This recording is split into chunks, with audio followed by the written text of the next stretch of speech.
often say that when my client goes to trial and testifies, I simply want to have a conversation with that person. I want to make sure that the jury understands that I know him or her, and that individual knows me beyond just his or her lawyer. Sometimes just as a friend, and I think that's something important to convey to 12 people who don't know this individual at all. It's the idea of when they come into our office, they're probably at rock bottom. Mm-hmm. and making sure that you're able to not only mitigate any type of damages they may have, but then also set them up to be able to be successful when they leave our office. You know, you talk about the 6 or 12 months down the line, it's that and their success at that point that really tells us whether we're doing our job as counselors and advocates. How do you define success? Well, with your cases. Yeah, well, I think success, I think success is difficult.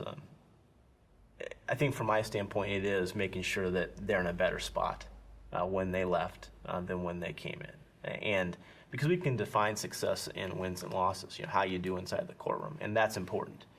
But you'll also understand that in our situation, sometimes we don't get to choose which cases we take to trial. That's our client's job to make that ultimate decision whether they want to go to trial. So I think success is defined not only in how you do inside the courtroom, wins, losses, how pleas get negotiated, but also making sure that you set that person up for success in the future. And success for me is defined as, you know, is this person employed? Did we allow them to keep their job? Did we allow them to keep moving forward? And did we give them a blueprint for them to be able to make themselves successful and give back to the community as a person that has a job, as a person that has their family unit intact?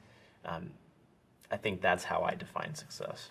Well, I appreciate that. Yeah. And I've heard so many other lawyers, or even clients, come in and say, "How many cases have you won?" Right. And the cases that I win are exactly as you say, that my client is a better place than he or she was when I went to the jail to meet him, or they came into my office 6 to 12 months down the line, that they're simply in a better place in their life.